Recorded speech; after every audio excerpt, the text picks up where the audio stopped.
Hello दोस्तों, स्वागत है आपका हमारे YouTube चैनल कॉमर्स के गुरु में। आज इस वीडियो में हम बात करने वाले हैं सैम्पल पेपर जो आपका आया हुआ है 2024 टू 25, यानी करंट सेशन के लिए जो सैम्पल पेपर आया हुआ है उसके 20 MCQs के बारे में। जितने भी आपके 20 MCQs दिए हुए हैं उसको सबको डिस्कस करेंगे। कॉन्सेप्ट उससे रिलेटेड जो आपके बिल्डअप करने होंगे वो हम करेंगे, ताकि अगर आप रिवीजन पर्पस के लिए भी देख रहे हो तो क्वेश्चन भी बेटा सॉल्व हो जाए और वो कॉन्सेप्ट जो रिलेटेड था वो भी आपको याद आ जाए, रिवाइज हो जाए। एग्जाम के पॉइंट ऑफ व्यू से बहुत ज़्यादा इंपॉर्टेंट रहेगा। मैं कोशिश करूंगा कि जितना शॉर्ट हो सके उतने शॉर्ट में कवर करूं, ताकि आपका टाइम बहुत ज़्यादा सेव हो जाए। ठीक है, आ जाइए। अब हम लोग बात करने वाले हैं सबसे पहले क्वेश्चन नंबर 1 की। देखो, मैंने जो अभी तक एनालिसिस किया है उसमें ये समझ में आया है बेटा कि आपका अगर शेयर चैप्टर में फॉर फीचर बहुत अच्छे से तैयार है तो आप आराम से क्वेश्चंस कर ले जाओगे। बहुत सारे क्वेश्चंस मैंने देखे हैं। अगर 5 क्वेश्चन मुझे दिखे हैं शेयर में से तो आउट ऑफ 5 बेटा 4 तो फॉर फीचर के ही हैं। तो बात समझ लो कि कितना ज़्यादा इंपॉर्टेंट है ये आपके लिए टॉपिक। अगर आप शेयर कर रहे हो फॉर फीचर ज़रूर से करके जाना। सर कैसे करें, नहीं समझ में आता है तो उसके लिए मैंने एक डेडिकेटेड वीडियो बनाया हुआ है। बहुत ही शॉर्ट है, बहुत ही क्रिस्प है, और सारे इंपॉर्टेंट कॉन्सेप्ट जो जर्नल एंट्री रिक्वायर्ड है आराम से आपको याद हो जाएगी। मैंने विथ एग्जाम्पल बताया हुआ है, उसका लिंक मैं डिस्क्रिप्शन में भी दे दूंगा। ऊपर आई वाले पॉइंट में भी आपको यहाँ पे दिखने लगेगा। ठीक है, आ जाओ। सबसे पहले हम लोग बिना टाइम वेस्ट किए आ जाते हैं अपने क्वेश्चंस पे। तो बेटा मेरा पहला वाला जो क्वेश्चन है वो है गारंटी का, जो हम लोगों को मिनिमम शेयर देना होता है उसमें। तो देखो, 3 एंटोनी एक पार्टनर है जिसको गारंटी दी गई है कि उसका जो शेयर है कभी भी 60,000 पर एनम से लेस नहीं होगा। बेटा अगर कोई भी डेफिशिएंसी आती है तो जो है अमर और अकबर बॉन्ड करेंगे इक्वली। प्रॉफिट शेयरिंग रेशियो क्या है अभी ये नहीं मालूम है, बट जो भी अगर इनको डेफिशिएंसी आएगी, किसको, एंटोनी को, तो अमर और अकबर इसको क्या करने वाले हैं, शेयर करने वाले हैं इक्वली। ठीक है, अगर पीएसआर नहीं देगा तो अगेन उसको भी हम इक्वली एज्यूम करेंगे। तो अब देख लो यहाँ पे जो मेरा लॉस है बेटा, यहाँ पे लॉस हो गया। देख लो यहाँ पे लॉस हो गया, प्रॉफिट तो छोड़ दो, लॉस हो गया है। तो अब ये पूछा जा रहा है कि अमर के कैपिटल में कितना डेबिट होगा। अमर के कैपिटल में यहाँ पे कितना डेबिट होगा। देखो, सबसे पहले मुझे क्या करना है, मुझे सबसे पहले इस लॉस को शेयर कर देना है। इस 180 के लॉस को मैं क्या कर दूंगा, शेयर कर दूंगा। तो सारे पार्टनर को बेटा 60 का लॉस मिल जाएगा। ठीक है, मैं यहां लिख देता हूं अमर, अकबर, ये हो गया बेटा एंटोनी। ठीक है, 60 का लॉस हो गया। अब मुझे क्या चाहिए, मैंने तो एंटोनी को बोल रखा है बेटा आपको जो है 120 का प्रॉफिट एटलीस्ट हो, सॉरी 120 बोल रहा हूं, 60 का प्रॉफिट होगा ही होगा एटलीस्ट। तो उस केस में देखो क्या होगा, मुझे 120 का प्रॉफिट इसको देना पड़ेगा। पहला 60 इस लॉस को कैंसिल करने के लिए और दूसरा 60 इसको 60 के प्रॉफिट तक पहुंचाने के लिए। ठीक है, तो 60 प्लस 60 का आप इसको प्रॉफिट दे दोगे तब जाके इसको एटलीस्ट 60 पर एनम का प्रॉफिट मिलेगा।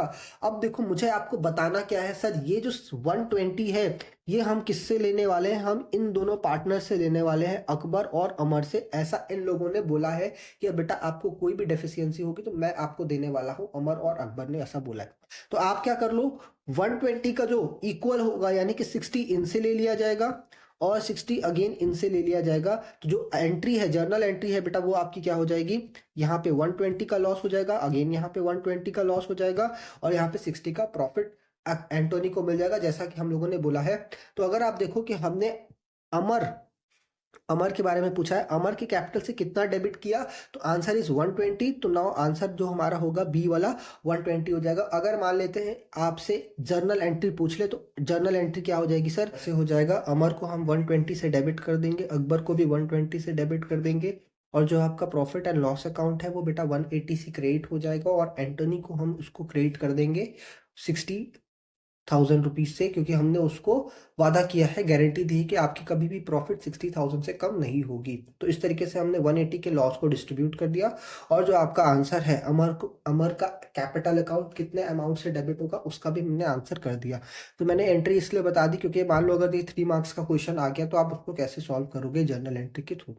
ठीक है, ऑल्दो जब भी वो पूछेगा पीएल अकाउंट से ट्रीटमेंट पूछेगा, बट इन लोगों का कोई भी भरोसा नहीं है, सीबीएसई वालों का कुछ भी पूछा जा सकता है। देखो आ जाओ, सेकंड क्वेश्चन है, ये भी आपके फर्स्ट चैप्टर से रिलेटेड है।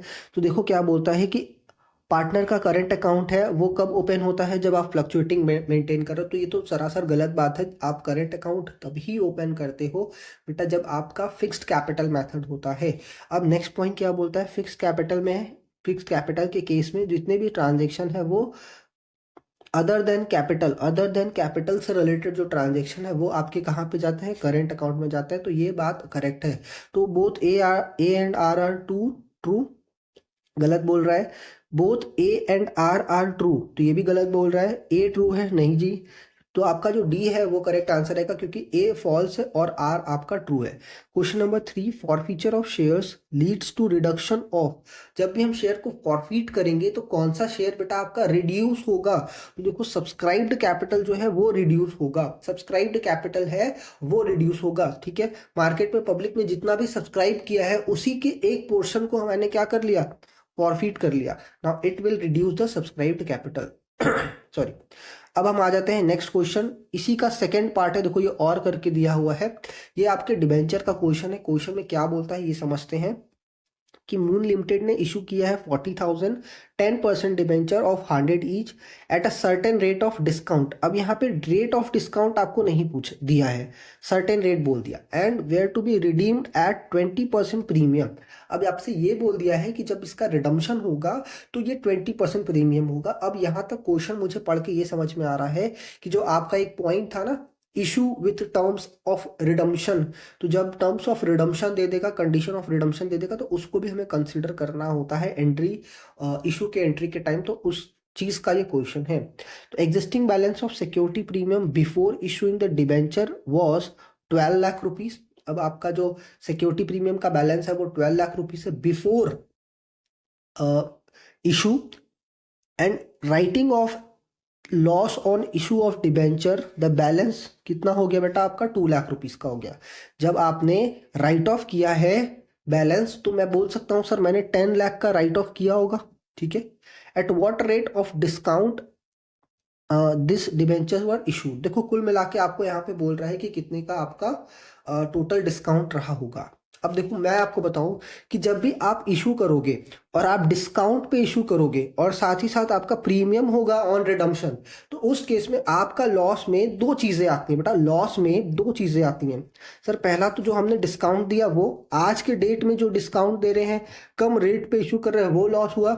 और जो फ्यूचर में बढ़ा के देना है, जो फ्यूचर में पैसा इंक्रीज करके देना है, प्रीमियम ऑन रिडम्शन, ये दो मेरा लॉस हो जाएगा। तो मैं बोल सकता हूं सर 20%। ठीक है, ये 20%, तो 20% को मैं अमाउंट में कैलकुलेट कर लेता हूं। तो देखो मुझे अगर मैं नॉमिनल वैल्यू कैलकुलेट करना चाहूं तो 40,000 इंटू 100, तो क्या नहीं इससे 40 लाख हो जाएगा बेटा, 40 लाख हो जाएगा। और 40 लाख का 20%, 40 लाख का अगर आप 20% कैलकुलेट करो तो आई गेस 8 लाख रुपीज आ रहा है। 40 लाख का अगर 20% आप कैलकुलेट करो तो 8 लाख। बट हमारा लॉस जो हुआ है सर वो 10 लाख का हुआ है। इट मीन्स मैं बोल सकता हूँ 2 लाख रुपीस का आपका क्या रहा होगा, डिस्काउंट है। तो मैं बोल दूंगा कि सर 2 लाख का डिस्काउंट हमने दिया है 40 लाख के डिबेंचर को इशू करने के लिए। तो बेटा आपको कुछ नहीं करना है, इसका परसेंटेज निकाल लेना है। परसेंटेज आ जाएगा आपका 5%। ये कैसे आएगा देख लो, यहाँ पे सिंपल सा मैथमेटिकल कैलकुलेशन है बेटा, इस तरीके से आप निकाल लोगे, ये आपका 5% आ जाएगा। आई होप इतना आपको क्लियर है। ठीक है, सिंपल क्वेश्चन था बट थोड़ा सा दिमाग आपको लगाना होगा, प्रैक्टिस का बहुत रिक्वायरमेंट होगा यहाँ पे ऐसे क्वेश्चंस में। नेक्स्ट क्वेश्चन पे आ जाते हैं बेटा, क्वेश्चन नंबर 4, बहुत ही प्यारा क्वेश्चन है। ये भी आपका जो क्वेश्चन है ये है आपका एडमिशन से रिलेटेड, इसमें एक पार्टनर का एडमिशन होता है, ये वाला सिचुएशन है। क्वेश्चन नंबर 4, आई होप यहाँ तक के क्वेश्चन आपको क्लियर होंगे। कोई भी डाउट होगा आप पूछ सकते हो। वीडियो पसंद आ रहा हो तो लाइक जरूर कर देना, चैनल को सब्सक्राइब कर देना। एग्जाम से रिलेटेड अब क्वेश्चंस, अब वीडियोस आने वाले हैं। तो at the time of admission of new partner, कौन सा न्यू पार्टनर है, वासु। ओल्ड पार्टनर कौन है बेटा, परेश और प्रभव है, दो पार्टनर। उस दिन मेरा क्या हो रहा है, डेटर है 620 का।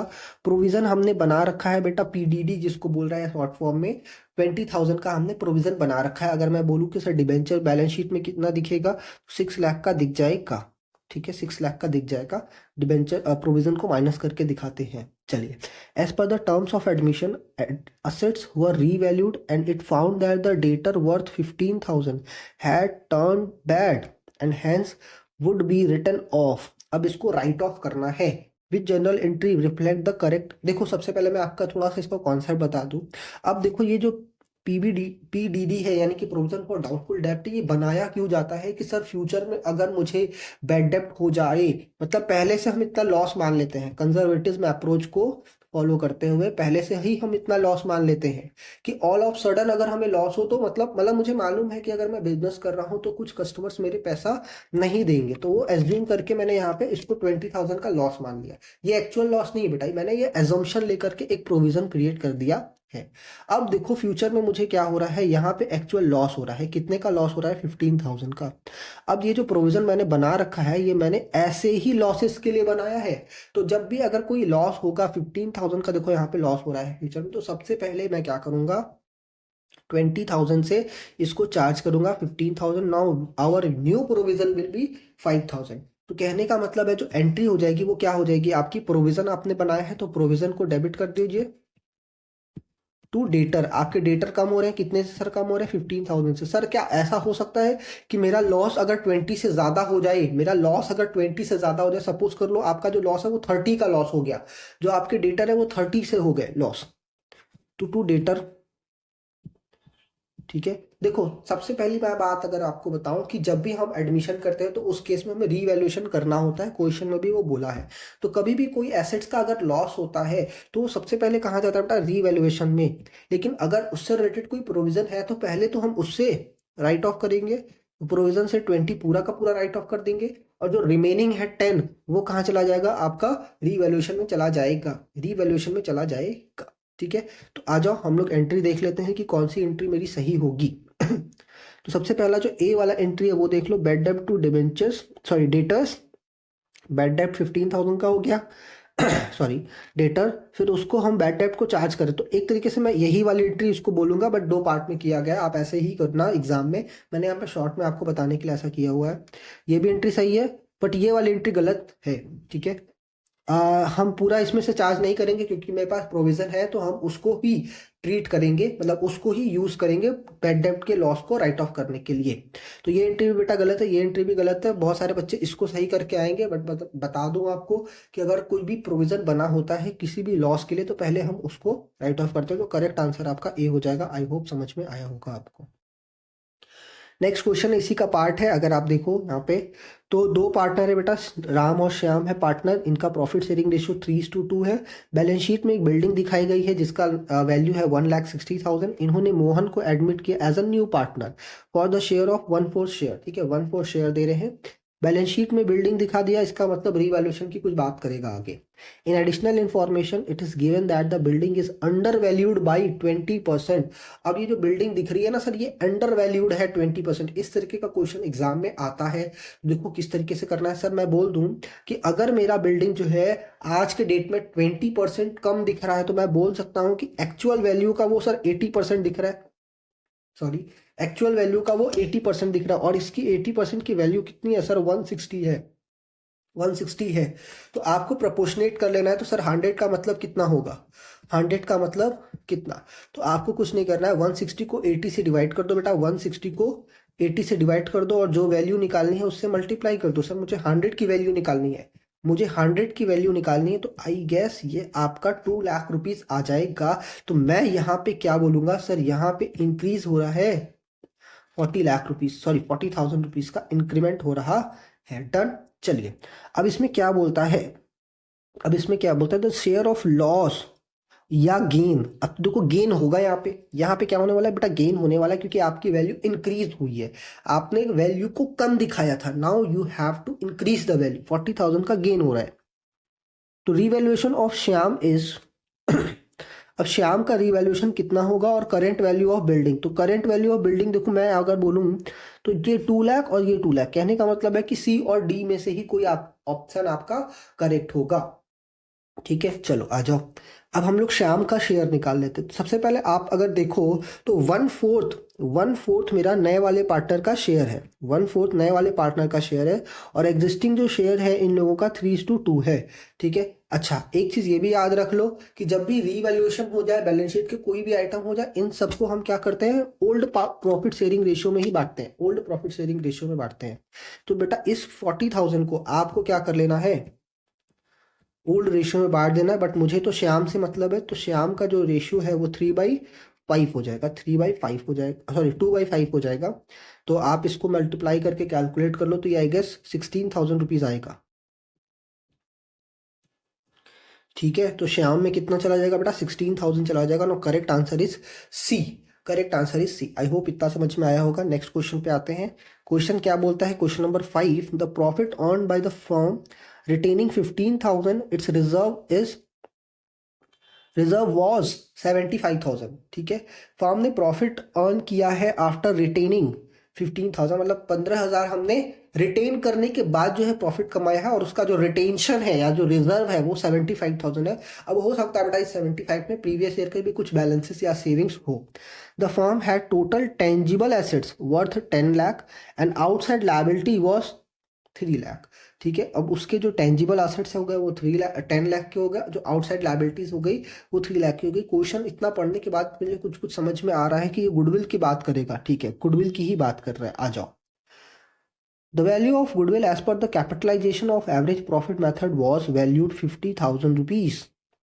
ओके, इन्होंने ऑलरेडी गुडविल बेटा कैलकुलेट कर रखी है, इन्होंने गुडविल ऑलरेडी कैलकुलेट कर रखी है, सॉरी। ठीक है, तो देखो कैसे कैलकुलेट होगा यहाँ पे, इसका आंसर कैसे आने वाला है। नॉर्मल रेट ऑफ रिटर्न आपसे पूछ रहा है। सबसे पहले आप निकालो, सबसे पहले आप निकाल लो कैपिटल, यहाँ पे आप निकाल लोगे। ओके, आप निकाल लो यहाँ पे सबसे पहले कैपिटल एम्प्लॉयड, है ना। सबसे पहले आप क्या निकाल लो यहाँ पे, कैपिटल एम्प्लॉयड। कैपिटल एम्प्लॉयड मैं बोल सकता हूँ 10 लाख में से मैं क्या कर दूंगा, माइनस कर दूंगा 3 लाख जो आउटसाइड लायबिलिटी, ये बेटे ये 7 लाख आ जाएगी। ये आ गई आपकी 7 लाख रुपीस की कैपिटल एम्प्लॉयड। ठीक है, अब आप क्या करते हो, goodwill capital reserve, sorry capitalization method of average profit के केस में मैं यहाँ पे फॉर्मूला लिख देता हूँ, आपको उससे समझ में आएगा। देखो क्या करना है, कुछ नहीं करना है आपको, जो भी एवरेज प्रॉफिट होती है उसको लेते हैं सबसे पहले, उसको डिवाइड कर देते हैं जो भी आपका नॉर्मल रेट ऑफ रिटर्न है उससे, सॉरी हाँ ठीक है, नॉर्मल रेट ऑफ रिटर्न से डिवाइड करके 100 से मल्टीप्लाई कर देते हैं। एंड देन जो भी फिगर आएगी मेरे पास में, हम क्या करेंगे, उसको माइनस कर देंगे कैपिटल एम्प्लॉयड से, उसको मैं क्या कर दूंगा, कैपिटल एम्प्लॉयड से। डन। अब बेटा देखो मेरे पास में एवरेज प्रॉफिट तो दी नहीं है, मुझे क्या दिया गया है, मुझे दिया गया है 15,000 का प्रॉफिट, जो कि रिटेंशन के बाद आया है ना, रिटेंशन के बाद आया है। तो मैं बोलूंगा कि सर मेरे बिजनेस का जो प्रॉफिट है वो उस साल में कितना हुआ होगा, 90,000 का हुआ होगा। आई होप आपको समझ में आ रहा है, 90,000 का प्रॉफिट हुआ होगा। 15,000 जो हमने प्रॉफिट दिखाया है प्लस 17,000 रिजर्व जो बचाया है, वो दोनों को ऐड कर दो बेटा, आपका 90,000 रुपीज का प्रॉफिट आ जाएगा, कि आपने ड्यूरिंग द ईयर 90,000 का प्रॉफिट दिखाया। अब मैं इसको क्या करूंगा, एक्स से डिवाइड कर दूंगा। एक्स का मतलब क्या हो गया, आपका नॉर्मल रेट ऑफ रिटर्न। यहाँ पे मल्टीप्लाई कर दो आप 100। डन। अब आ जाओ, इसको माइनस आप कर दोगे, इसको माइनस आप कर दो 3 लाख रुपीज से, सॉरी 7 लाख रुपीज से। इसको मैं 700K बोल दूंगा, सबको मैंने 1000 में रखा है तो इसको भी 700K। और ऐसा करते ही आपके पास जो आंसर आएगा वो 50,000 आएगा, 50,000 रुपीज आएगा, है ना। ऐसा बोलते ही, ऐसा करते ही 50,000 रुपीज आएगा। तो मैं अगर इसको फर्दर सॉल्व करूँ तो इस तरीके हो जाएगा कि 90/x इक्वल्स टू, ये 700 जो है माइनस उधर जाके प्लस हो जाएगा, 750/100, ऊपर 100 जो यहाँ पे मल्टीप्लाई है इधर आएगा तो डिवाइड हो जाएगा। क्रॉस अगर मैं मल्टीप्लाई कर लूँ या इस तरीके से लिख लूँ, सर x का मतलब क्या हो गया, x का मतलब क्या हो गया, 90 divided by 7.5, 90 divided by 7.5। Now answer is 12%। Answer is 12%। मतलब आंसर तो 12 आएगा, बट हमारा जो परसेंटेज नॉर्मल रेट रहेगा बेटा ऑफकोर्स परसेंटेज में रहेगा। आई होप इतना समझ में आया होगा। आप चाहो तो अलग तरीके से भी सॉल्व कर सकते हो, बट बेटा फॉर्मूला में अगर वैल्यू पुट कर दो तो आपके जो आंसर है वो फटाफट से आ जाएंगे। देखो ये मेरा फॉर्मूला रहेगा, ये इतना मेरा फॉर्मूला हो गया। डन। ये फॉर्मूला है, इसमें आप वैल्यू पुट करो, आंसर आपका फटाफट से आ जाएगा। क्लियर है, आई होप समझ में आया होगा। और जो आपका करेक्ट आंसर है यहाँ पे सी हो जाएगा। ठीक है, आ जाओ क्वेश्चन नंबर 6। देखो ये भी फॉर फीचर का क्वेश्चन आ गया। फॉर फीचर का क्वेश्चन आपका पीछा नहीं छोड़ता है। चलिए क्वेश्चन देखते हैं। मोहित हैड अप्लाइड फॉर 900 शेयर्स। मोहित ने 900 शेयर्स अप्लाई किया और जो शेयर्स अब अलॉट हुए हैं वो 3:2 के रेशियो में हुए। तो कहना इसे कि जो उसको अलॉटेड शेयर है as per the given information, मैं इसको बोल दूंगा 600 रेशियो से मल्टीप्लाई करके आप निकाल सकते हो। 900 को 3 से डिवाइड करके 2 से मल्टीप्लाई कर दो, 600 आ जाएगा। He had paid application money of 3 पर share and couldn't pay the allotment money of 5 per share. Okay, first call 2 rupees जो है, जो कि हमने मांगी ही नहीं है, तो कॉल्ड अप मेरा बोल देंगे हम, जो मेरा कॉल्ड अप है वो 3 प्लस 5 8 रुपीज का कॉल्ड अप हो जाएगा। हमने 2 रुपीज फाइनल कॉल अभी मांगी ही नहीं है। ही शेयर और forfeited in the following entry was passed. X Y और जेड का अमाउंट का वैल्यू हमें निकालना होगा। तो चलो सबसे पहले हम अपने अपने लेवल पे इन चीज़ों को समझते हैं, सिंप्लीफाई करते हैं। देखो मैंने क्या बोला, मैंने ये बोला कि सर आपने जो है 900 शेयर के लिए अप्लाई किया, 3 रुपीज़ के अकॉर्डिंग आपने एप्लीकेशन मनी मुझे भेजा होगा, तो 3 रुपीज़ के अकॉर्डिंग सर मेरे पास में जो है वो 2700 रुपीज़ आया होगा।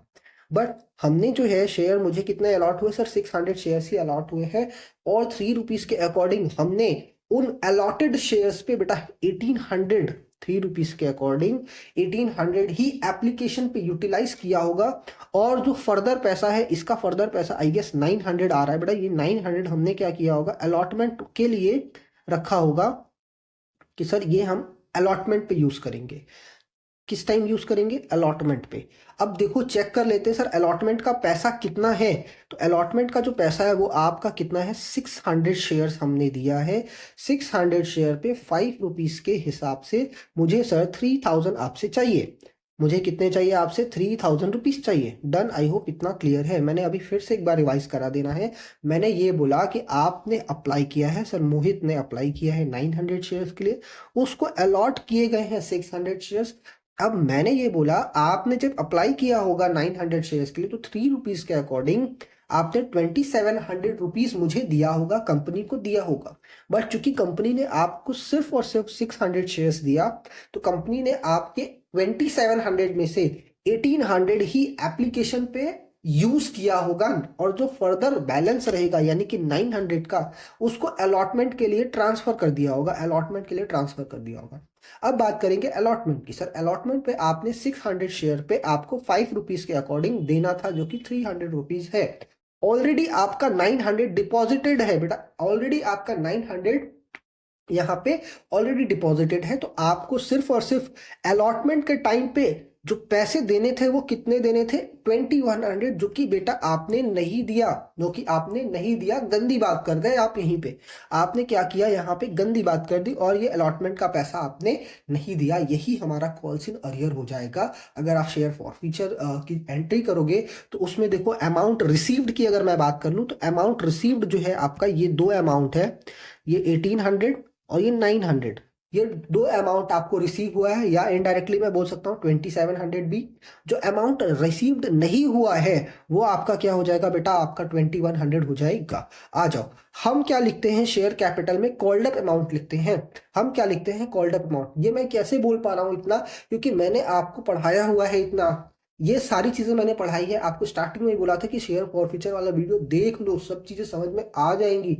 देख लो एक बार फिर से, डिस्क्रिप्शन में मिल जाएगा, ऊपर आई वाले बटन में भी मिल जाएगा, ठीक है। तो शेयर कैपिटल में आपका क्या जाता है बेटा, जाता है आपका शेयर कॉल्ड अप अमाउंट। तो कॉल्ड अप अमाउंट आपका क्या हो जाएगा, मेरे पास जो होल्डर है उसके पास शेयर अभी कितना है, 600, और कॉल्ड अप अमाउंट बेटा 800 के रुपीज के, सॉरी 8 रुपीज के अकॉर्डिंग ये हो जाएगा 4800।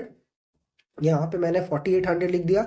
शेयर फॉरफीचर में क्या आ जाता है आपका, अमाउंट रिसीव्ड। तो हमारे क्वेश्चन में जो अमाउंट रिसीव्ड है वो 2700 हमने यहाँ से निकाला था, तो हम यहाँ पे 2700 यहाँ पे लिख देंगे। 2100 हमारा जो है अरियर है, 2100 अगर आप देखो तो शेयर अलॉटमेंट में अरियर है, ठीक है। ये हमने यहाँ पे आज निकाला था। तो आपका जो एंट्री आप देख लो मैच कर रहा है डेबिट क्रेडिट। अब हम लोग आते हैं ऑप्शन पे। तो एक्स वाई जेड का मतलब क्या हो गया, तो एक्स का मतलब सर 4800 हो जाएगा, तो यहाँ पे ये ऑप्शन है और ये है। और वाई का मतलब 2700 और जेड का मतलब 2100। Now correct option is B, correct option is B. I hope इतना आपको समझ में आया होगा। क्लियर है? नहीं समझ में आ रहा है बेटा फॉरफीचर, मैं रिक्वेस्ट कर रहा हूँ आपसे अपने एग्जाम के लिए देख लेना प्लीज, क्योंकि वो वीडियो आपके लिए बहुत ज़्यादा यूजफुल रहेगा, वो सारे कॉन्सेप्ट क्लियर कर देगा। मैंने क्वेश्चंस भी करवाए हुए हैं, एग्जाम वाले क्वेश्चन करवाए हैं जो एग्जाम में आते हैं, है ना? आ जाओ। Company forfeited 600 shares of 10 each. Clear? Company ने 600 शेयर फॉरफिट किए हैं 10 each, on which only application of 3 rupees has been paid. तो कहने का मतलब है सर 10 में से 3 रुपये मिला है, 7 रुपये अनकॉल्ड मतलब अनपेड है, ठीक है। 400 ऑफ दिस शेयर वर री issued at 12 per share as fully paid, sorry as fully paid. अब देखो मैं अगर आपसे बोलूं कि यहाँ पे आपने क्या किया है सर, आपने किया है 12 रुपीज पर शेयर पे इशू, 12 रुपीज पर शेयर पे इसको री इशू कर दिया, तो मैं बोल सकता हूं सर ये 10+2 है। सर ये 10+2 है और 2 रुपीज का मतलब प्रीमियम है। क्या आपने डिस्काउंट दिया है? ना जी ना सर, कोई भी डिस्काउंट हमने नहीं दिया। तो क्या ये जो 3 रुपीज आपने फॉरफिट किया है, जब आपने फॉरफिट किया होगा ना तो शेयर फॉरफीचर में यही 3 रुपीज जो अमाउंट रिसीव्ड होता है वही जाता है। तो ये जो 3 रुपीज है, क्या इसमें से 1 रुपया भी आपने यूज किया? Answer is no. तो ये 3 रुपीज जब आपने जरा सा भी यूज नहीं किया तो ये पूरा का पूरा 3 रुपीज कहाँ चला जाएगा बेटा? मेरा कैपिटल रिजर्व में चला जाएगा। और हमने सिर्फ और सिर्फ 4000 शेयर ही इशू किया है, तो 4000 शेयर का आपका 3 रुपीज के अकॉर्डिंग 12,000 रुपीज हो जाएगा। Answer is 12,000 rupees. Done. Capital reserve में आपके जो आंसर आएंगे वो 12,000 रुपीज आ जाएंगे। क्लियर है? आ जाइए नेक्स्ट वीडियो में चलते हैं। अब आ जाओ यहाँ पे क्वेश्चन, एक बढ़िया वाला क्वेश्चन है, आई गेस यहाँ पे इंटरेस्ट ऑन डिबेंचर से रिलेटेड क्वेश्चन है। ऑन 1 अप्रैल 2019 कंपनी ने लोन लिया है 80 लाख रुपीस का on security of land and building, तो उससे हमें मतलब नहीं है। This loan further secured by issue of okay 40,000 12% debenture of 100 each. देखो कहने का मतलब है ये क्वेश्चन आपका कोलेट्रल सिक्योरिटी से रिलेटेड है, ठीक है। एक लोन हमने लिया है, उसके अगेंस्ट में लैंड एंड बिल्डिंग रखा है, उसके अलावा भी कोलेट्रल भी हमने रखा है। ये प्राइमरी हो गई और ये सेकेंडरी सिक्योरिटी हो गई, ठीक है। प्राइमरी सिक्योरिटी क्या है? Land and building. और सेकेंडरी या कोलेट्रल आप जिसको बोलते हो, तो कोलेट्रल सिक्योरिटी मेरी हो गई 40,000 12% डिवेंचर ऑफ 100 ईच, ठीक है। ऑन 31 मार्च 2024, ठीक है, आज से 5 साल की बात हो रही है। तो आफ्टर 5 ईयर क्या बोलते हैं? The company defaulted on repayment, company ने रीपेमेंट नहीं किया of the principal amount of its loan consequently on 1 April 2024, यानी कि just next day land and building were taken over and sold by the bank for 70 lakh.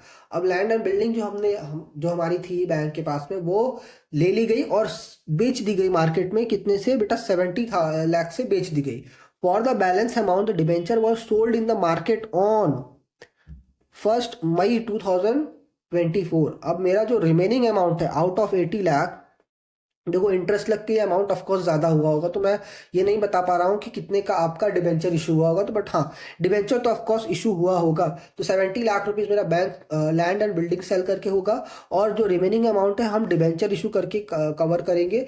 Debenture हम किस दिन issue कर रहे हैं? 1 मई 2024 को इशू कर रहे हैं। From which date the interest on debenture will be payable. हो बहुत सिंपल सा क्वेश्चन है बेटा। देखो जिस दिन हमने डिबेंचर मार्केट में इशू किया ना, जिस दिन हमने डिबेंचर को ये मार्केट में इशू किया, यानी कि 1 मई 2024, उसी दिन से इंटरेस्ट लगना स्टार्ट हो जाएगा। अगर मार्केट मेरे डिबेंचर मेरे पॉकेट में रखा है तो उस पर इंटरेस्ट नहीं लगेगा। जब वो मार्केट में जाएगा, जिस दिन से हम पैसा लेंगे पब्लिक से, तो उस दिन से मेरा इंटरेस्ट लगना शुरू हो जाएगा। तो आंसर इज डी, 1 मई 2024। आई होप इतना समझ में आया होगा। आ जाओ रियलाइजेशन देखते हैं। हमें डिसोल्यूशन की खुशबू आने लगती है। यहाँ पे हमें डिसोल्यूशन का क्वेश्चन मिल गया।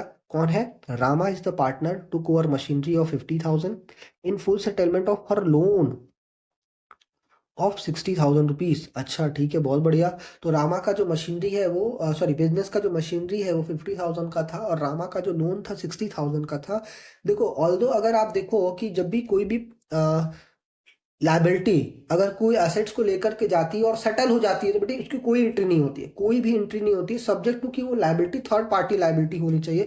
यहाँ तो जो लाइबिलिटी है वो पार्टनर का लोन है, पार्टनर है, रामा हमारी पार्टनर है, तो पार्टनर का लोन के केस में आपको एंट्री तो पास करनी पड़ेगी, ठीक है। अब बोलता है कि जो मशीनरी है वो ऑलरेडी ट्रांसफर हो चुकी है रियलाइजेशन में, और आपको ये भी मालूम होना चाहिए कि जो पार्टनर का लोन है वो रियलाइजेशन में नहीं जाता है। ठीक है, वो रियलाइजेशन में नहीं जाता है। तो देखो इसके लिए एंट्री क्या हो जाएगी, मैं पहले यहाँ पे एंट्री बता देता हूँ, यहाँ पे बता देता हूँ। ठीक है, देखो लोन आपका सेटल हो रहा है, लोन हमारे बुक्स में क्रेडिट बैलेंस होता है, उसको सेटल करने के लिए हम क्या करेंगे, आर्स लोन मैंने यहाँ पे डेबिट कर दिया बेटा, यहाँ पे मैंने उसको डेबिट कर दिया। क्या अमाउंट हो जाएगा, 60,000 रुपीज।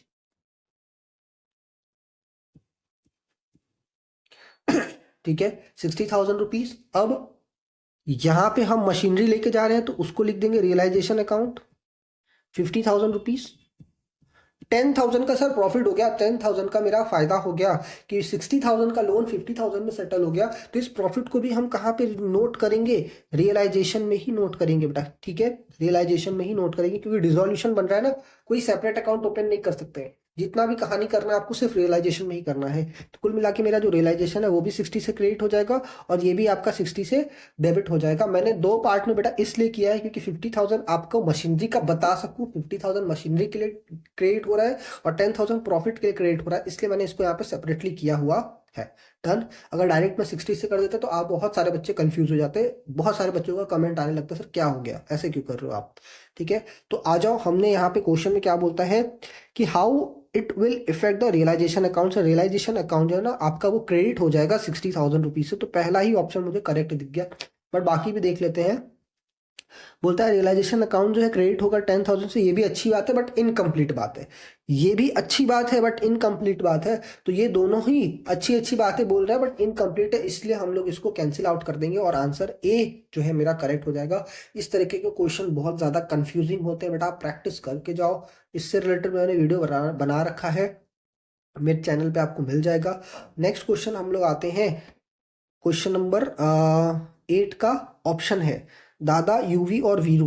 दादा यूवी और Veeru were partner sharing profit and loss 3-1। I hope थोड़ा सा वीडियो लेंदी हो रहा है, बट मुझे कॉन्सेप्ट को भी बेटा क्लियर कराना जरूरी है। मैं सिर्फ क्वेश्चन पढ़ के ऑप्शन टिक नहीं कर सकता, मुझे आपको वो चीज़ बतानी है, क्योंकि आपको जब इस तरह के क्वेश्चन मिले या इससे रिलेटेड और भी क्वेश्चन मिले तो आप कर सको ऐसे क्वेश्चंस को, इसलिए थोड़ा सा टाइम लग रहा है, प्लीज थोड़ा सा मैनेज करो आप। तो दादा यूवी और वीरू है, इनका प्रॉफिट शेयरिंग रेशियो 3:2:1 है। Their book showed workman compensation, इसके लिए भी मैंने बेटा स्पेसिफिक वीडियो बनाया है। इससे रिलेटेड क्वेश्चन एग्जाम में स्पेसिफिक पूछे जाते हैं। इसका भी जो लिंक है मैं नीचे डिस्क्रिप्शन में दे दूंगा, और ऊपर देखो तो आई में भी आपको ऊपर दिखने लगेगा। तो मैं बोल रहा हूँ कि ये जो है ये बहुत ज्यादा इंपॉर्टेंट टॉपिक है, ये आपके एग्जाम में आता ही आता है। तो हमारी वर्कमैन कंपनसेशन रिजर्व 1 लाख दिख रहा है, और ये वर्कमैन कंपनसेशन रिजर्व क्या होता है, हम अपने वर्कर को कंपनसेट करने के लिए एक एस्टिमेटेड अमाउंट लेकर के चलते हैं कि सर हमें 1 लाख का कंपनसेशन पे करना होगा। तो हमने 1 लाख रुपीज का मतलब एक एस्टिमेशन के बेसिस पे क्रिएट कर लिया। अब जो क्लेम आया वर्कर का, जो क्लेम आया, जो एक्चुअल लायबिलिटी आई वो 60,000 रुपीज की ही आई। तो अब आप क्या करोगे, मैंने बताया है अगर लायबिलिटी होती है तो हम उसको रीवैल्यूएशन में लेके जाते हैं, रीवैल्यूएशन में लेके जाते हैं। बट यहाँ पे मेरे पास ऑलरेडी स्पेसिफिक रिजर्व पड़ा हुआ है, तो इस 60 को पहले हम क्या कर देंगे, इसी से सेटल करेंगे। अगर चेक करेंगे क्या सर पूरा सेटल हो गया, आंसर इज यस। और उस केस में अगर बैलेंस बचता है तो पार्टनर्स को बांट दिया जाएगा। अगर मान लो यहाँ पे 120 रुपीज का या 1,20,000 रुपीज का मेरे पास क्लेम आता, तो अगेन हम पहले 1 लाख इससे लेते और 20,000 रीवैल्यूएशन से लेते। याद रखिए कहाँ से लेते, रीवैल्यूएशन। ऑल्दो लायबिलिटी तो पूरी की पूरी रीवैल्यूएशन से ही जाती है। अगर कोई लायबिलिटी जनरेट होती है, मेरी अनरिकॉर्डेड लायबिलिटी आ जाती है मेरे सामने, या एग्जिस्टिंग लायबिलिटी इंक्रीज हो जाती है, तो बेटा उसका ट्रीटमेंट रीवैल्यूएशन से ही होता है। बट कि हमने ऐसी लायबिलिटीज के लिए पहले से रिजर्व बना रखा है, दैट इज वाई हम क्या करने वाले हैं, उस रिजर्व को सबसे पहले उस लायबिलिटी से सेटल करेंगे। तो देखो मेरे क्वेश्चन में जो दिया हुआ है, मैं आ जाता हूं अपने एक्चुअल क्वेश्चन पे। ठीक है, यहाँ पे आपके पास में 60,000 का लायबिलिटी दिया है, 1 लाख रुपीज का रिजर्व है, तो 40,000 मेरा बैलेंस बचेगा। 40,000 का जो प्रॉफिट है वो पार्टनर्स में चला जाएगा 3:1 के रेशियो में, है ना, 3:1 के रेशियो में चला जाएगा। How it will affect the books of account at the time of dissolution. अच्छा डिसोल्यूशन की बात कर रहा है, तो डिसोल्यूशन में देखो क्या होता है, बहुत ही प्यारा क्वेश्चन है, डिसोल्यूशन से रिलेटेड मैंने यहाँ को बताया हुआ है। चलो अच्छा है, मैंने इसको ऐसे बता दिया कि अगर रीवैल्यूएशन का सिचुएशन आता है, नॉर्मल रिकॉन्स्टिट्यूशन का सिचुएशन रहता है तो कैसे सॉल्व करोगे। अब देखो मैं डिसोल्यूशन के केस में बता देता हूँ, मैंने वहां पे भी क्वेश्चन में बताया है, जो मैं आपको वीडियो बता रहा हूँ ना उसमें दोनों चीज कवर है।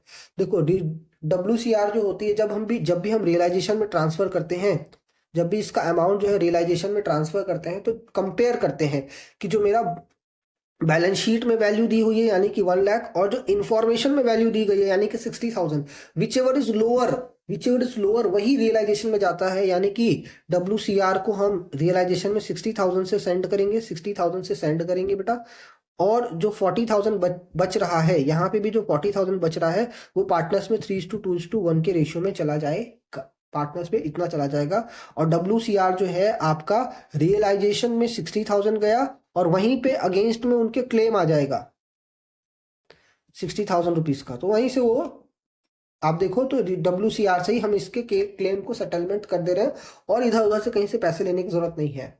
ठीक है, आ जाओ यहाँ पे देखो क्या बोलता है, only 40,000 will be distributed amongst the partner. ये तो अच्छी बात बोल रहा है, सिर्फ 40,000 ही पार्टनर में डिस्ट्रीब्यूट की जाएगी। बोलता है 1 lakh will be credited to realization account, answer is no. ठीक है, रियलाइजेशन में हम 60 भेजेंगे, तो लिखता है 60 will be credited to realization account and will be paid off. बहुत बढ़िया, बैलेंस जो 40,000 का है पार्टनर में डिस्ट्रीब्यूट कर दी जाएगी। ये बहुत अच्छी बात बोल रहा है, तो आंसर सी मुझे सही लग रहा है। अब मैं यहाँ पे डी भी पढ़ लूंगा, 60,000 जो रियलाइजेशन में भेज देंगे and will be paid of, but 40,000 का क्या होगा। देखो पहला वाला ऑप्शन और डी वाला ऑप्शन सही तो है बट इनकम्प्लीट है, इनकम्प्लीट है। देखो आपको कंफ्यूज करने के लिए इसी तरीके के ऑप्शन दिए जाते हैं, आपको बहुत ही थॉरोली से सारी चीजों को पढ़ना होगा और टिक करना होगा। 1 मार्क्स के लिए बहुत ज्यादा मेहनत करवा रही है CBSE इस बार। 9 है, ये आपका फर्स्ट चैप्टर से रिलेटेड है। इक्का दुक्का तिक्का, ये 3 पार्टनर हो गए आपके जिनका प्रॉफिट शेयरिंग रेशियो अगर आप देखो तो 2:2:1 का रेशियो में है। इनका जो फिक्स्ड कैपिटल का बैलेंस है वो बेटा 5 लाख, 4 लाख और 3 लाख रुपीज रिस्पेक्टिवली है, और इनका प्रॉफिट 84,000 दिया हुआ है। इन्होंने बिना इंटरेस्ट ऑन कैपिटल प्रोवाइड किए हुए प्रॉफिट को डिस्ट्रीब्यूट कर लिया। आ जाओ देखते हैं कैसे करते हैं। 3 पार्टनर है ना, तो तीनों का हम यहाँ पे नाम लिख लेते हैं, इक्का दुक्का तिक्का। सबसे पहला काम हमें क्या करना है सर, इंटरेस्ट हमने जो है वो मिस कर गए हैं। अगर आप इंटरेस्ट कैलकुलेट कर लो तो ये आ जाएगा बेटा 50, 40 और 30, है ना। तो 50 लाख रुपीज का, सॉरी 5 लाख रुपीज का जो 10% है वो 50,000 हो जाएगा, और 4 लाख का आपका 40,000 और 3 लाख का आपका 30,000 हो जाएगा। ठीक है, तो आप अगर इसको ऐड करो तो आपका ये आ रहा है बेटा 120। क्या आप ये पूरा का पूरा इंटरेस्ट ऑन कैपिटल प्रोवाइड कर पाओगे, आंसर इज नो। आपका जो प्रॉफिट है वो सिर्फ 84,000 का ही है, तो इसमें आपको क्या करना होगा, इसी रेशियो में डिस्ट्रीब्यूट कर देना होगा। जो भी आपका इंटरेस्ट ऑन कैपिटल है वो इसी रेशियो में आपको डिस्ट्रीब्यूट कर देना है, 5:4:3। तो, तो अगर 84 को आप 12 से डिवाइड कर दो तो 7 आ जाएगा। 7 को मैं रिस्पेक्टिवली मल्टीप्लाई करने जा रहा हूँ, तो यहाँ पे मैंने 35 लिख देना है, यहाँ पे मैंने इसको 28 लिख देना है, और यहाँ पे मैंने इसको 21 लिख देना है, और यहाँ पे ये आपका बेटा 84 आ जाएगा। ये सारी चीजें हम लोग मिस कर गए थे, और करते भी तो क्या करते, कैपिटल अकाउंट में क्रेडिट करते। तो चलो आ जाओ इनको क्रेडिट कर देते हैं। अब 84 जो है बैलेंस हम यहाँ पे डिस्ट्रीब्यूट करेंगे अपोजिट साइड से, तो हम इसको क्या कर देंगे, डेबिट कर देंगे। तो अब डेबिट करने के लिए हम क्या कर ले, 84,000 को डिवाइड कर देंगे PSR में। PSR हमने यहाँ पे देख रखा है बेटा 24 2:1 है। ठीक है, प्रॉफिट शेयरिंग रेशियो में 2:1 है। तो इसको हम क्या करने वाले हैं, प्रॉफिट शेयरिंग रेशियो में अगर आप डिस्ट्रीब्यूट करो तो 33.6 आएगा, 33.6 आएगा, और ये आ जाएगा बेटा 16.8। ठीक है, आ जाओ बैलेंस निकाल लेते हैं, कितना आ रहा है बैलेंस आप निकाल लो। तो 35 में से 33.6 जाएगा तो ये आपका बेटा 1.4 बच जाएगा। 28 में से अगर इसको ले जाओगे माइनस कर दो, 28 माइनस 33.6, तो ये माइनस में आ रहा है बेटा 5.6। माइनस का मतलब क्या है मैं बताऊंगा आपको। फिर 21 माइनस 16.8, 21 माइनस 16.8 अगर आप कर दो तो ये आपका 4.2 आ रहा है। अब देख लो यहाँ पे क्या है, क्रेडिट ज्यादा है, यहाँ पे क्रेडिट ज्यादा है तो ये भी आपका क्रेडिट होगा, आंसर क्रेडिट में आएगा। अब यहाँ पे डेबिट ज्यादा है तो देखो आपका जो आंसर है वो डेबिट में आएगा, ये मैं इसको डेबिट कर दे रहा हूँ। अगर जो टी के केस में, टिक्का के केस में अगर आप देखो तो क्रेडिट ज्यादा है तो यहाँ पे आंसर आपका क्रेडिट में आएगा। तो मुझे जनरल एंट्री मिल रही है वो इस तरीके से मिल रही है। मैं जनरल एंट्री अगर करना चाहूँ तो इस तरीके से करूंगा, डी को डेबिट कर दूंगा टू इक्का, टू टिक्का, और जो आंसर जो अमाउंट रहेगा वो आएगा आपका 5.6, इक्के के लिए आपका 1.4 और ये 4.2। अगर आप देखो तो आंसर मैच कर रहा है। अब हम क्वेश्चन देख लेते हैं क्या बोलता है। While passing and adjustment entry which of the following is correct. तो आप जब भी एंट्री करोगे तो देखो यहाँ पे हमेशा टिक्का का दिया है, तो टिक्का का देख लेते हैं क्या हो रहा है। टिक्का को हम लोग क्या कर रहे हैं बेटा, क्रेडिट कर रहे हैं 4200 से। तो टिक्का को क्या कर रहे हैं, 4200 से हम क्या कर रहे हैं, क्रेडिट कर रहे हैं। तो अगर आप देख लो यहाँ पे टिक्का क्रेडिटेड बाई 4200, ठीक है। तो ये आपका करेक्ट आंसर बी हो जाएगा, ठीक है। करेक्ट आंसर आपका बी हो जाएगा। नेक्स्ट क्वेश्चन पे आते हैं, क्वेश्चन नंबर 10। बेटा थोड़ा सा टाइम एक्स्ट्रा लग रहा है बिकॉज मैं यहाँ पे आपको एक्सप्लेनेशन प्रॉपरली दे रहा हूँ। एग्जाम में आप जब करोगे तो इतना टाइम नहीं लगने वाला है, मुझे मालूम है। आ जाओ। At the time of dissolution machinery जो है 10 लाख की है, एक्यूमुलेटेड डेप्रिसिएशन आपका 6 लाख रुपीज़ का है, यानी नेट बैलेंस जो मशीनरी का है वो मैं बोल सकता हूँ 4 लाख रुपीज़ रहेगा, ठीक है। आ जाओ। Okay, machinery is taken over by creditor of 545 at 5% below the net value. जो भी उसकी नेट वैल्यू है उससे 5% कम की वैल्यू पे वो लेके जा रहा है, okay. And the balance amount of the creditor was paid through the bank, bank से पे कर रहे हैं। Now what will be the amount of payment in bank. देखो बहुत सिंपल सा क्वेश्चन है ये, बहुत ज़्यादा क्लियर आपको यहाँ पे समझ में आ जाएगा। देखो मैंने क्या बोला कि आपका जो मशीनरी है वो बेटा 4 लाख रुपीज़ का है, ठीक है। और जो क्रेडिटर है वो 540 का है, ठीक है। अब 540 में जो क्रेडिटर है वो बोल रहा है कि हम 4 लाख की मशीनरी को नहीं ले जाएंगे, हम 4 लाख में से 5% लेस कर देंगे। तो इसमें से आपको 5% लेस कर देना। इसका जो 5% है वो हो जाएगा बेटा आपका 4 लाख का 5% जो है वो आपका आई गेस 20,000 रुपीज़ आएगा। तो 20 माइनस कर दो तो ये आपका 380, यानी कि 3,80,000 की मशीनरी लेके जा रहा है। अब उसका ड्यू है 540, वो 380 मशीनरी ले जा चुका है, 380 मशीनरी लेके सेटल हो गया। रिमेनिंग बैलेंस कितना बच रहा है, आई गेस 160 बचेगा। तो जो 160 है उसके लिए हम उसको बैंक से पैसा दे देंगे, तो 160 will be the correct answer. आ जाओ। नेक्स्ट क्वेश्चन है, राहुल, समर्थ और आयान 3 पार्टनर है आपके पास में। थोड़ा जल्दी जल्दी करूंगा मैं अब। और इनके पास में प्रॉफिट सेविंग रेशियो है 5:4:3 है। आयान का जो फिक्स्ड कैपिटल बैलेंस है वो 270 है। Which of the following item would affect the capital balance. देखो बहुत सिंपल सा क्वेश्चन है। प्रॉफिट एंड लॉस जाता नहीं है सर, एडिशन जो है वो जाएगा। Reduction in capital due to capital adjustment. अब यहाँ पे देखो कैपिटल एडजस्टमेंट में अगर हम कोई रिडक्शन कर रहे हैं तो को हो तो रहा है वो कैपिटल में ही ना।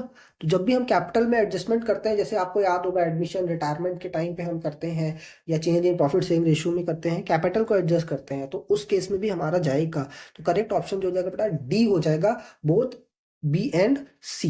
क्वेश्चन नंबर 12 पे आ जाते हैं। शेयर जो है, जो शेयर इशू किया गया है as a sweat equity share, हम अपने एम्प्लॉय को जब शेयर इशू करते हैं तो हम उसको बोलते हैं स्वेट इक्विटी शेयर, ठीक है। तो वो शेयर जो इशू हो सकता है वो पार पे हो सकता है, डिस्काउंट पे हो सकता है, प्रीमियम पे हो सकता है। अब आपसे ये बोल रहा है कि कौन सा ऑप्शन करेक्ट है। तो देखो यहाँ पे आपसे बोलता है 1 करेक्ट है, बी में both A and B correct है, सी बोल रहा है कि ऑल ऑफ द करेक्ट। तो answer is all of the above, ठीक है। हम जो इशू कर सकते हैं वो किसी पे भी कर सकते हैं, कंपनी पे डिपेंड करता है। वो चाहे तो पार पे कर सकती है, डिस्काउंट पे कर सकती है और प्रीमियम पे कर सकती है। तो देखो मुझे यहाँ पे आपको स्पेसिफिकली क्या बताना था कि डिस्काउंट पे तो ऑल दो इशू नहीं करते हैं शेयर, कभी भी इक्विटी शेयर हम डिस्काउंट पे इशू नहीं करते हैं। लेकिन अगर आप स्वेट इक्विटी शेयर इशू कर रहे हो तो डिस्काउंट पे आप इशू कर सकते हो। बस देखो इसीलिए काम कंफ्यूज करने के लिए आपको ये वाला ऑप्शन भी दिया है, बोथ 1 एंड 3, कि आपको मालूम है कि जब भी डिस्काउंट अलाउ होता नहीं है तो आप 1 एंड 3 करके आ जाओगे एग्जाम में। लेकिन जब स्वेट इक्विटी शेयर की बात आती है, अपने एम्प्लॉयज को देने की बात आती है, ये तो बेटा अपने घर के लोग हैं ना, ये अपने ही लोग हैं, तो इनको डिस्काउंट में इशू किया जा सकता है। अगेन आपका फॉरफीचर का क्वेश्चन आई गेस आ गया है। 2000 शेयर्स मिस्टर रिगल को अलॉट हुए हैं। कितना अप्लाई था ये नहीं मालूम। अभी देखो ये जो इन्फॉर्मेशन है उसके अकॉर्डिंग मुझे क्या समझ में आ रहा है कि 2000 शेयर रिगल को अप्लाई अलॉट किए गए हैं, ऑन विच 80 कॉल्ड अप है, 80 रुपीज कॉल्ड अप है, 50 पेड है, यानी कि 30 जो है आपका 30 पेड जो है अनपेड हो जाएगा आपका, ठीक है। री इशू किया गया 70 पे as 90 paid up, 90 paid up बना के हमने क्या किया, उसको री इशू किया है। Amount transfer to capital reserve, देखो बहुत ही सिंपल सा क्वेश्चन है बेटा, बहुत ही सिंपल सा क्वेश्चन है। आपका 50 रुपीज पेड अप है, आपका 50 रुपीज पेड अप है, यानी जब डिस्काउंट दोगे ना, ये डिस्काउंट जब आप दोगे तो इसी वाले अमाउंट से कंसिडर करोगे, इसी वाले अमाउंट को आप कंपेयर करोगे, इसी वाले अमाउंट से आप यूज करोगे। अब आपने देखो यहाँ पे डिस्काउंट कितना दिया है, आपने सर रीइशू किया है 70 का और 90 रुपीज का पेड अप है। आपको ये सब नहीं देखना है 90 कैसे हो गया सर, 80 था, वो सब भूल जाओ अभी। उसके पीछे हो सकता है 10 रुपीज का कोई फर्दर कॉल हो, उसके बाद वो लोग रीइशू कर रहे हो तो वो रीजन हो सकता है। अभी आपको इसमें मिला के क्या देखना है सर, 90 का शेयर 70 में दे रहे हैं, 20 रुपीज का हमारा डिस्काउंट हो रहा है, 20 रुपीज का डिस्काउंट हो रहा है। मेरे पास डिस्काउंट देने के लिए जो अमाउंट है वो कितना है, 50 का है सर, जो फॉर फीचर है, जो पेड अप है। उसमें हमने क्या किया, 20 रुपीज का डिस्काउंट दे दिया। Now we have 30 rupees for capital reserve, पूरे के पूरे शेयर इशू कर दिए हैं। तो 2000 से मल्टीप्लाई कर दो बेटा, ये आपका आंसर आ जाएगा 60,000 rupees. Now correct option is 60,000 rupees.